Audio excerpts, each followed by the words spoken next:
হাসিনার আমলের যেই সিস্টেমটা ছিল একই সিস্টেম বিদ্যমান রয়েছে। আপনারা জানেন গুম কমিশনে এবং মানবাধিকার কমিশন বিএনপি সরকার মেনে নেয় নাই। দুর্নীতি দমন কমিশনে এখনো পর্যন্ত চেয়ারম্যান নিয়োগ দেওয়া হয় নাই। অর্থাৎ আগের মতোই হাসিনার আমলের যেই সিস্টেমটা ছিল একই সিস্টেম বিদ্যমান রয়েছে। কেবলমাত্র হাসিনা বাংলাদেশে থাকার কথা ছিল, সে এখন ভারতে রয়েছে। কথা তো ঠিক। হাসিনা যে সিস্টেম চালু করেছিল সেই সিস্টেমগুলোই এখন চলতেছে, কোনো পরিবর্তন নাই।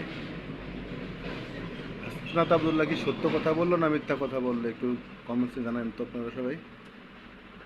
হাসিনার আমলের যেই সিস্টেমটা ছিল একই সিস্টেম বিদ্যমান রয়েছে। আপনারা জানেন গুম কমিশনে এবং মানবাধিকার কমিশন বিএনপি সরকার মেনে নেয় নাই। দুর্নীতি দমন কমিশনে এখনো পর্যন্ত চেয়ারম্যান নিয়োগ দেওয়া হয় নাই। অর্থাৎ আগের মতোই হাসিনার আমলের যেই সিস্টেমটা ছিল একই সিস্টেম বিদ্যমান রয়েছে। কেবলমাত্র হাসিনা বাংলাদেশে থাকার কথা ছিল, সে এখন ভারতে রয়েছে। কথা তো ঠিক। হাসিনা যে সিস্টেম চালু করেছিল সেই সিস্টেমগুলোই এখন চলতেছে, কোনো পরিবর্তন নাই।